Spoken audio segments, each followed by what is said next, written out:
제가 솔직히 말해가지고, 제가 머리털 나고 나서 저한테는 민주당이 아닌 당은 당이 아니었습니다.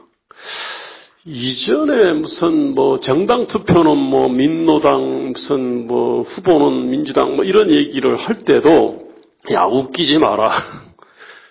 제가 솔직히 말해가지고 민주당 아닌 당을 찍어본 적이 없습니다. 그러니까 정당 투표든 후보든 간에. 근데 올해 들어와서 좀 바뀌었습니다. 민주당 아닌 당도 이제 찍기 시작했는데요. 그렇게 생각한 거는 제 눈에는 그 당시 민주노동당을 비롯해서 지금 현재 정의당까지 이거는 진보를 참칭한 수구 내지 반동당이다라고 이제 그렇게 봤습니다. 지금도 사실은 저 정의당을 갖다 그렇게 보고 있습니다. 미안합니다. 그거는 이제 제가 그 노선의 문제로 보거든요. 도대체 어떤 나라를 만들라 그러냐. 그 철학과 가치와 비전과 큰 어떤 주요 시스템과 관련해서 도대체 그 입장이 뭐냐. 이거를 중심으로 보기 때문에 이제 그렇게 된 겁니다. 그랬을 때 제가 볼 때는 이제 김대중 노무현의 당이 그래도 한국 사회를 지금보다 훨씬 좀 더 자유롭고 정의롭고 고풍요로운 사회로 만들 수 있지 않을까 이렇게 생각을 했던 거예요. 지금 이제 민주당은 그런 것처럼 보지 않습니다. 사실 그렇기 때문에 제가 지금 이제 이런 얘기를 하는 겁니다. 저는 사실은 이전에 학생운동 당시에 무슨 지하당에 가입해 본 적도 없고요. 무슨 어떤 그런 정치 조직에 가입해 본 적도 없고 제 첫 당이자 현재로서는 마지막 당은 그 민주통합당입니다. 2012년 1월에 잠깐 가입해서 한 1년쯤 있다가 제가 이 정책 노선의 어떤 문제로 인해 가지고 제가 이 당의 당원이 될 수 없어라고 해가지고 이제 배달경명으로 해서 이제 보내고 탈당계를 해서 지금은 이제 제가 무당적으로 돼 있습니다만 제가 사실은 대한정당 말고 대안이 있나 그러면은 이 앞에 뭔가 수식어가 빠졌지 않습니까? 그 수식어는 이 현재 새정치연합 또는 민주당을 황골탈퇴를 시키자는데 황골탈퇴와 관련해서도 대한정당 말고 대안이 있냐 이렇게 묻는 거고요. 그 다음에 지금 제가 아는 한 여기 계신 분들, 그 다음에 저하고 그렇게 좀 공감하시는 많은 분들이 저는 정말로 참 배지를 달았으면 정말 좋겠거든요. 겨울 훨씬 어떤 훌륭한 정치인이 될 수 있다고 제가 믿어 의심치 않는데 그럼 여기 계신 분들과 저하고 참 이렇게 공감하는 그분들이 이 현실적으로 정치적 기회를 얻는 길도 대한정당 말고 대안이 있을까 이런 겁니다. 참 이게 어떻게 보면은 굉장히 불온한 생각인데 참 세상 많이 좋아진 것 같아요. 이거 옛날로 지금 역정모의 하는 건데 그래도 목 잘릴 염려가 없지 않습니까? 이게 참 세상은 좋아진 것 같아요. 대한정당이라고 하는 거는 대한학교도 그렇고요. 대한대학도 그렇고 원래 기존 방식으로 좀 기존 틀 아래 들어가서 뭔가 개혁을 갖다가 하려고 하는 게 투입 대비 산출이 너무 적다. 이런 판단 아니겠습니까? 동일합니다. 사실은 정당도. 근데 여기서 이제 문제는 산출인데 산출이 사실 결국은 자기가 어떤 추구하는 가치나 꿈이나 포부 이런 것 아니겠습니까? 근데 이제 그 가치와 꿈과 포부에는 현실적으로 입신하는 것도 있고 대한민국을 바꾸는 게 있고 정치의 어떤 품질을 업그레이드 하는 것도 있고 새정년을 갖다가 국가를 책임질 수 있는 국민들이 믿고 맡길 수 있는 정당으로 거듭나게 하는 것 그런 것까지 다 있지 않습니까? 그래서 그 가치를 중심으로 좀 봐야 된다고 생각합니다. 저는 항상 그런 생각을 듭니다. 등소평이 그런 얘기 했지 않습니까? 계속 부도옹이라 그랬잖아요. 그럼 상상하는 말이 왜 당신이 어떻게 이렇게 오뚜기처럼 일어나냐 하니까 쓸모 있는 사람이 되라 그랬잖아요. 쓸모 있는 사람. 그거는 국민의 입장에서 쓸모 있는 사람이 되는 거고요. 그리고 지금 새정년이나 야권의 입장에서도 쓸모 있는 사람이 돼야 되겠죠. 근데 지금 제가 볼 때는 지금 나이 50 넘어가지고 무슨 지금 야성, 투쟁성, 선명성, 진보적 정체성 이런 얘기 하는 분들이 좀 꽤 있더라고요. 제가 볼 때는 국민과 새정년의 쓸모의 관점에서 본다 그러면은 그 사람 별로 쓸모 없습니다. 투쟁성과 야성과 선명성으로 친다 그러면은 젊은 세대가 훨씬 투쟁을 잘하겠죠. 그 다음에 어디 연예인이라든지 이름이 알려져 있는 사람이 그 사람이 시비 농성하는 게 훨씬 효과적입니다. 여기저기 나이 한 50 넘어가지고 어디 뭐 이름도 별로 알려지지 않는 사람이 그래서 뭐 투쟁성, 야성, 선명성 그건 아닌 것 같아요. 제가 볼 때 만약에 진정으로 투쟁성, 야성, 선명성이 필요하다고 생각하는 분은 빨리 영퇴를 하시는 게 좋을 것 같아요. 그리고 젊은 세대나 아주 연예인이나 그런 분들한테 이렇게 특히 여성들 그런 분들한테 기회를 갖다가 주는 것이 더 좋지 않을까 이렇게 생각을 합니다. 근데 저는 이제 그거는 저는 뭐 길게 말씀드리겠지만은 그런 어떤 지금 야성이나 투쟁성이나 선명성 뭐 이런 것의 문제는 아니다라고 저는 생각을 합니다. 그거는 이제 뭐 정치 본질이 뭐냐를 따져보면 되죠. 사실 뭐 정치의 본질은 결국은 뭐 가치의 권위적 배분이라 그랬는데 그걸 풀면은 결국 인간과 인간의 관계를 재조직하는 거죠. 그리고 인간과 자연의 관계를 국가와 국가의 관계를 재조직하는 건데 여기 인간과 인간의 어떤 관계를 조직한다는 것은 노동과 자본, 뭐 갑과 을도 있고 뿐만 아니라 현 세대, 미래 세대의 어떤 문제도 있고요. 잘 나가는 어떤 이 산업들 과 이 내수 산업들 뭐 이런 것들의 어떤 모든 관계들을 갖다 재조직하는 건데 그거는 핵심은 권리와 의무를 이렇게 재설정하는 거 아니겠습니까? 근데 이거는 사실은 굉장히 그 기술 내지는 예술의 영역이죠. 근데 지금 적어도 제가 볼 때는 지금 이제 우리 새정년의 주류와 한국 정치는 이 정치가 그러한 인간과 인간 간의 관계들을 현세대, 미래세대까지 포함해서 정말로 이 복잡한 인간 간의 관계를 재조직하는 거다라고 하는 이런 컨셉은 별로 없는 것 같아요. 오히려 어떤 선악의 문제가 되면 사실은 힘의 문제가 되는 거고 힘은 연대를 해야 생기는 거 아니겠습니까? 그리고 아주 강력하게 투쟁을 해야 되겠죠.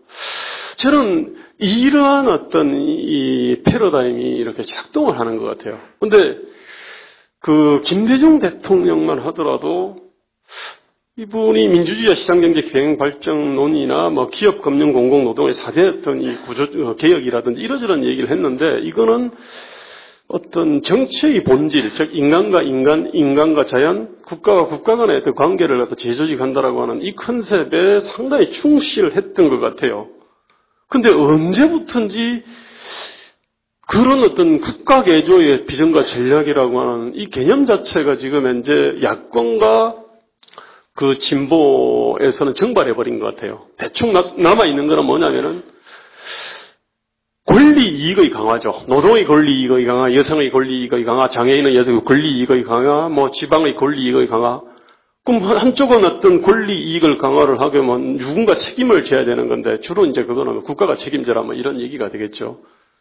근데 지금 이제는 실물 현장에서는 이게 충분히 확장된 어떤 권리 이익들이 이렇게 충돌을 갖다가 이렇게 격렬하게 하고 있고, 그렇게 권리 이익들이 충돌하게 되면은 결국은 이게 현 세대들이 상대적으로 강자고 미래 세대들이 약자기 때문에 결국은 미래 세대한테 부담이 가는 식으로 갈 수밖에 없게 돼 있지 않습니까? 그것이 사실은 지금 세계 최악의 저출산과 자살률로 형태로 지금 이미 나타나고 있죠, 이게. 어쨌든 지금 이런 식으로 그 투쟁성, 선명성, 야성, 그 다음에 뭐 선악 프레임이나, 그 다음에 권리 이익의 어떤 이게 이 강화 프레임이나, 뭐 이런 프레임을 가지고는 도대체 어떤 대한민국의 문제를 해결할 수도 없고, 대한민국의 미래를 이렇게 열어나갈 수 없다는 게 어떤 제 판단입니다. 그런 점에서 저는 참 1960년대 김대중과 다른 정치인의 어떤 이 차이들은 지금도 저희한테 참 시사하는 바가 많습니다. 그 당시 사실은 투쟁성이나 야성이나 선명성을 갖다가 얘기를 했던 사람들이 있었죠. 한일회담이라든지 월남파병이라든지. 근데 거기서 그 김대중이 사실 삭구라라든지 기회주의 뭐 이런 어떤 비판을 받았지 않습니까? 근데 이제 김대중은 어떤 나라를 만들 것인지 이게 명확했던 것 같아요. 이분이 50년대 노동문제 연구소를 만들어가지고 한국노총 주변을 갖다가 이렇게 배회를 했지 않습니까? 그리고 7대 국회의원 선거에서 엄청난 부정선거 시비가 나오니까 그때도 이제 병원 조건으로서 지방자치 실시를 갖다 내세웠잖아요. 이분은 어쨌든 간에 대한민국을 어떻게 개조를 해야 되겠다라고 하는 이런 컨셉들이 좀 분명했던 것 같고, 딴 분들은 이게 바로 분명하지 않았던 것 같아요. 그러다 보니까 투쟁성이나 선명성을 갖다가 높이 고창을 했지만은 실제로는 어떤 현실을 이렇게 변화시키는 데는 별로 나가지를 못했던 것 같아요. 저는 그런 생각을 해봅니다. 새정령이 정말로 집권했다. 2016년에 총선에 승리하고 대선에 승리를 해서, 게다가 지금 어떤 새누리당은 국회 선진화법에 기대해가지고 발목 잡기도 하지 않고, 자, 그랬을 때 그럼 할 수 있는 것들이 뭘까? 그래가지고 내세우는 어떤 경제, 민주화, 보편제, 복지, 이러저러한 것들을 갖다가 딱 했다라고 가정을 했을 때, 근데 이제 그 실물 현장들을 감안한다 그러면은 이거는 사실은 제대로 작동할 수도 없고, 대한민국이 갖고 있는 이 내파 위기를 전혀 해결할 수 없다라고 생각을 합니다. 그 부분이 사실은 15페이지, 16페이지에 걸쳐가지고 쭉 이렇게 돼 있습니다. 사실 집권하고 나서 뭐 할래? 오로지 집권만 생각하고 있는데 집권하고 나서 뭐 할래? 이 생각을 하는 사람 별로 없을 겁니다. 그렇지만은 어쨌든 지금 어떻게 그 정책을 갖다가 이게 비전을 얘기하고, 그렇다면 실물 현장에서는 그것이 갖고 있는 그 일파만파의 영향들을 가방끈 짧은 사람도 압니다. 그랬을 때 이 사람들을 가지고는 우리의 어떤 삶이 별로 어떤 개선되지 않겠다라고 하는 이런 생각들을 충분히 합니다. 예컨대 외국인 노동자들이 그러고 있습니다. 저기 외국 노동자가 아니라 외국인 노동자들하고 경쟁을 하는 우리 사회의 어떤 막장들이 있습니다. 식당 아줌마들이 사실 그런 사람들이고요. 건설 노가다판에 가면 그런 사람들 많습니다. 그 사람들의 어떤 눈으로 보면은 이거는 가장 어려운, 지금 새정령이나 아까 진보정당이라는 사람, 야권이라는 사람들은 가장 어려운 사람들을 이해와 요구를 제대로 전혀 대변하지 못하는 사람들입니다. 그런 사람들은 투표를 하러 나오지 않거나 아니면 투표 때 아마 새정년에 대해서는 아마 섭섭한 어떤 그런 투표를 하지 않을까 그렇게 생각을 합니다. 그래서 저는 막상 우리가 정권을 잡았다라고 했을 때 저는 적어도 한 1, 2년 안에 충분히 콩가루방이 될 거라고 생각합니다. 그 다음에 식물 정권이 될 거라고 생각합니다. 자, 그렇게 된다 그러면은 저 민주화와 어떤 진보, 노동의 어떤 권리 이익의 향상을 위해서 투쟁했던 사람들은 결국 그러면은 2020년대는 기나긴 죽음의 시대가 된 거고요. 2020년대가 끝나고 나면은 이제 대충 60들이 다 넘어설 테니까요. 그리 되면은 이제 노년의 3대 지향이라는 그 노년의 어떤 빈곤과 불명예까지 다 떠안고 이렇게 인생을 마감해야 되지 않을까 이렇게 생각을 합니다. 여기 보니까 다 그게 거의 다 해당되는 사람이 아닐까. 그 야권의 위기라 그럽니다. 그래서 이제 뭐 야권 침몰, 사적세 얘기하는데, 저 냉정하게 말하면은 이거 야권 침몰을 하지 않았습니다. 지금도 만약에 대선 투표한다 그러면요, 이쪽 후보가만 된다 그러면은 아마 거의 아마 이렇게 결코 그렇게 밀리지 않을 겁니다. 아마 이게 냉철한 계산일 겁니다. 왜? 두 놈밖에 없어요. 그 다음에 지금 나머지 어떤 이 새누리당이 그렇게 박근혜와 새누리당이 그렇게 잘하는 데가 아니지 않습니까? 그렇다면 반사이익이 있는 거예요. 저는 이것이 문제라고 생각합니다. 아무리 위기라 그러지만 돌아서서는 제가 볼 때는 위기라고 생각하지 않을 것 같습니다. 야권 침몰? 그냥 바깥에서 기회를 얻지 못한 사람들이 떠드는 얘기다라고 는 생각할 거라고 그렇게 봅니다. 그래서 혁신 안 된다고 생각하는 겁니다. 이게 아까 이러저러한 어떤 이 어떤 황골 탈퇴와 관련된 어떤 밑에 하부 기반을 허무는 또는 그걸 쇄신하는 여러 가지 솔루션들이 있는데 결국 기득권 내놓는 건데. 제가 볼 때 기득권을 갖다가 그렇게 내놓을 정도면 아마 여기까지 오지 않았을 것 같아요. 6번에 걸친 어떤 비대위 체제 만들어지지 않았을 것 같고요. 그래서 저는 지금 제일 큰 문제는 그 철학, 가치, 비전, 정책 기조의 가장 주춧돌과 기둥들이 있습니다.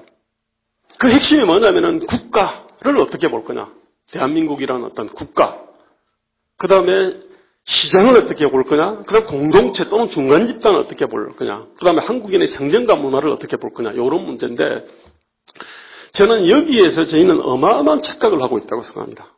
그리고 여기서도 아까 노동 강화 얘기했는데 이 노동에 대해서도 저는 우리가 지금 커다란 착각을 하고 있다고 생각합니다. 노동의 대표는 아무래도 지금 민주노총과 한국노총으로 대변되는 어떤 노동조합일 텐데, 지금 그 사람들의 어떤 지금 현재 모습과 철학이라든지 어떤 조직이라든지 이런 것들을 봤을 때 제가 볼 땐 도대체 한국의 어떤 이게 더 자유롭고 정의로운 사회를 만드는 동력이 될 수 있을까? 저는 근원적으로 의문입니다. 그에 관한 얘기가 저는 고려와 조선의 토지 문제와에 해당되는 것이 이제 일자리 문제라 생각을 하고 결국 그 부분들이 이거는 우리가 거대한 착각 내지는 사기를 치고 있다라고 얘기를 하는 겁니다. 그 얘기가 결국은 고용노동 문제는 막 거칠게 말하면은 우리 경제활동 인구 2,500만입니다. 그중에 1,800만이 노동이죠. 결국 총 인구의 50%가 총 취업자인데 이 사람들이 결국은 부가가치적 GDP를 생산하고 그중에 45.7% 정도를 갖다가 피용자 보수로 받고 나머지를 갖다가 영업잉여로 감가상각으로 생산세로 이렇게 받는데 그래서 거칠게 보면은 2,500만이 GDP의 한 5, 6% 정도를 갖다가 이렇게 우리가 가져가는입니다, 이게. 그러면 대충 나누기 해보면은 총 취업자 한 사람이 1인당 GDP의 한 1.1배 정도죠, 이게. 1.1배 정도를 갖다 받아가야 이게 정상인데, 그 중에 뭐 이런저런 착각들 말입니다. 그 GDP의 100%를 갖다가 이렇게 다 나눠 가진다는 거는 그건 있을 수가 없는 얘기입니다. 그럼 재생산 안 하겠다는 거니까요. 그러니까, 그래서 가장 좋은 경우는, 지금 현재는 가장 좋은 경우는 결국 한 2,500만이 아니라 한 3천만 명이 일하고요. 즉, 총 어떤 우리 인구의 60% 정도가 일을 하고, 그리고 GDP 중에서 한 65% 정도를 가져오는 겁니다, 이게. 그럼 대충 나누게 해보면 GDP 한 1에 1.05배나 1.1배 정도 되는 건데, 자, 그런 관점에서 봤을 때, 우리 공무원이 한 2배 정도 되죠. 그때 철도 파업했던 코레일이 2.6배였습니다. 현대기아 자동차 지금 4배입니다, 지금 이게.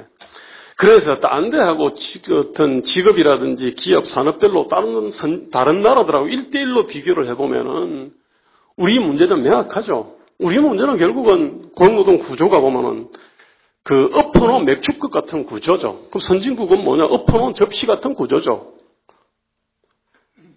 그래서 지금 이제 엎어놓은 어떤 맥주컵 구조를 그대로 놔두고 주변에 붙어 있는 사람들을 갖다가 다 이렇게 그렇게 GDP의 2배, 3배를 갖다 받는 어떤 그러한 어떤 존재로 만든다는 거는 그건 돈 1,000원 주고 담배 사오고 새우깡하고 소주 사오고 500원 남겨오라는 어떤 그런 어떤 주문하고 같습니다.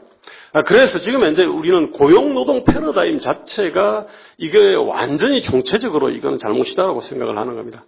그러니까 이런 패러다임들을 우리 야권과 진보와 새정년이 공유를 한다 그러면은 그거는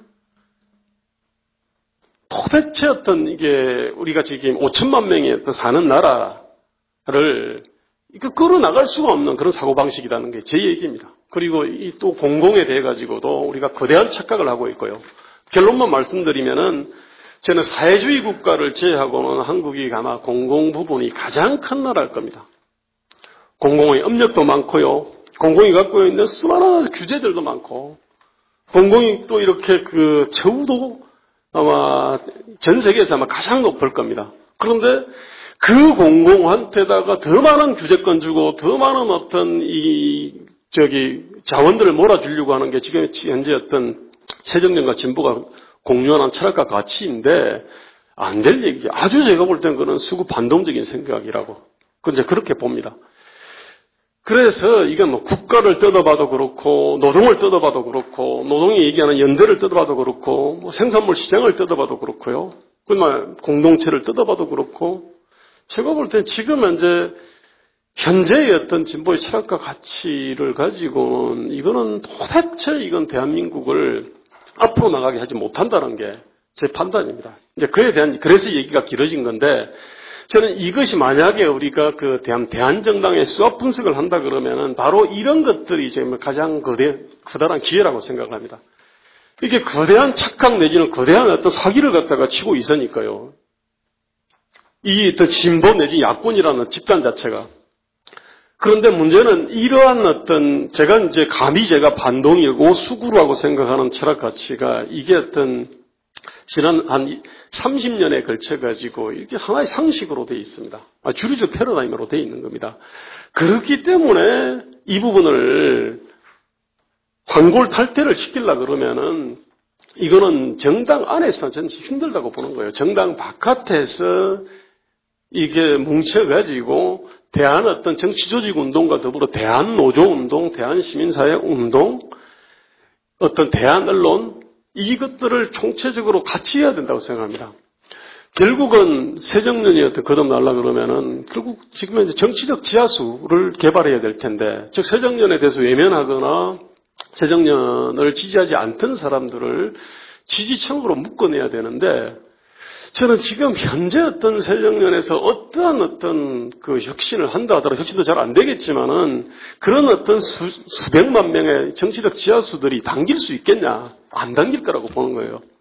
그럼 결국은 대한정당을 만들어서 거기 틀 안에다가 그 정치적 지하수를 갖다 푹 올려가지고 그 어떤 풍부한 어떤 수량을 가지고 그리고 나서 그거 갖고 뭐를 해야 제대로 된 환골탈태가 되는 것이 아니냐 이렇게 생각을 합니다. 좀 죄송합니다. 역시 또 길었네. 그냥 끝으로 말씀드리겠습니다. 저는 지금 현재 문제는 힘의 문제와 그리고 간절함의 문제, 진정성의 문제, 방향의 문제가 있는데 다 문제죠. 그런데 제가 지금은 가장 큰 문제가 방향의 문제라고 생각합니다. 제가 볼 때 지금 어떤 현재의 철학 가치, 비전, 정책 기조를 가지고는 이건 제가 볼 때 집권할 수도 없고 집권해서도 안 됩니다. 제가 볼 땐. 그렇기 때문에 이 환골 탈퇴를 위해서는 좀 이런 어떤 대안 솔루션들을 찾아야 되는 게 아니냐 이렇게 생각합니다. 감사합니다.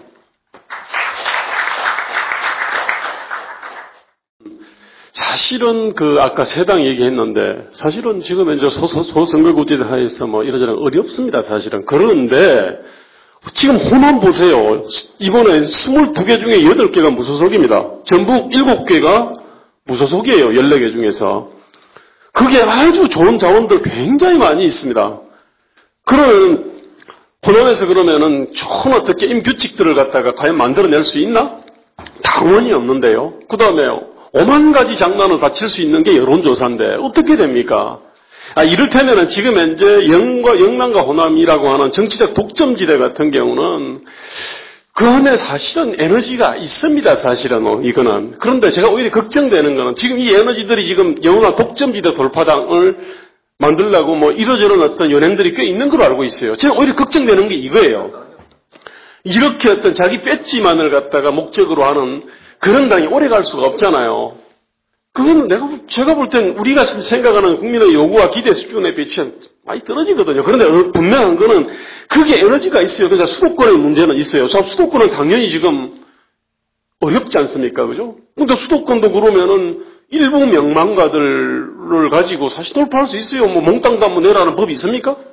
이를테면은 지금 현재 어떤 선거제도 하에서, 선거 문화 하에서도 사실은 이런 어떤 대한정당의 어떤 자원들은 사실 없는 건 아닙니다, 사실은.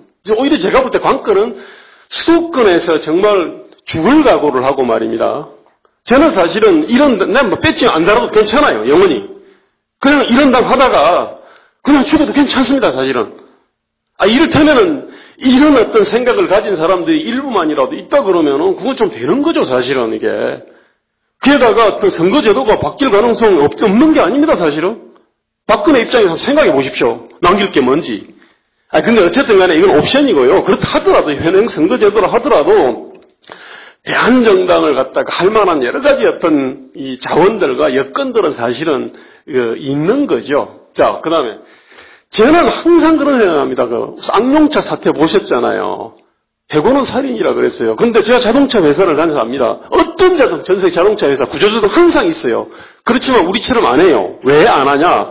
우린 기본적으로 격차가 너무 커요. 들어가 있으면은 그냥 온실이고 밖에 나오면 시베리아 벌판이거든요. 나가면은 이러저런 고용보험하고 사회안전망이 있어도 좀 얇기도 해요. 근데 두껍다 하더라도 상관없습니다. 너무 높아요.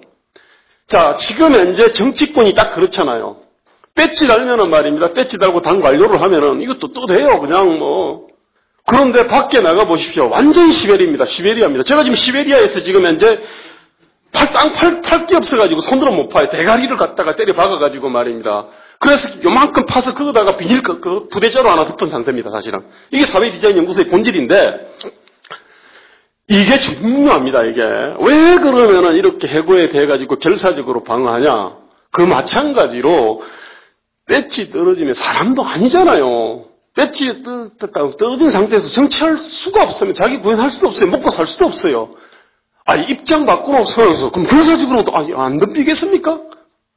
저는 뭐냐면 우리가 이런 식으로 만들어 놓은 거예요. 뿐만 아니라 국가의 중앙에다가 위에다가 모든 권력을 갖다가 몽땅 다 쌓아놨어요. 자, 이거를 위해 가지고 지역이 이제 쟁탈제를 하는 것 아닙니까? 그죠?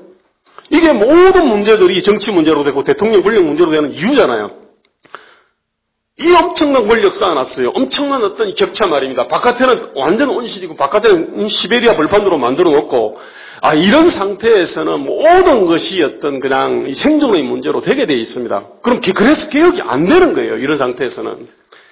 뿐만 아닙니다. 저는 지금 우리가 뭐냐면은 정당의 기본이 안 된 것이 정말 많습니다. 기독교인들은 압니다. 여호와를 섬기는 거하고 말입니다. 다른 신을 섬기는 거. 이거 절대로 타협이 안 돼요. 마찬가지입니다. 국가를 갖다가 어떻게 좀 더 자유롭고 정의로운 사회로 만들겠다라고 하는 이런 생각, 이런 신을 섬기는 사람하고 내 배지 달고 내 어떤 애들 돌봐주겠다라는 신을 섬기는 거하고는 이거는 화해가 안 돼요. 그런데 냉정하게 봤을 때 말입니다. 지금 어떤 신을 섬기고 있어요? 정치의 어떤 본질에 충실한 사람이 사실 없습니다. 흔히 하는 얘기가 있어요.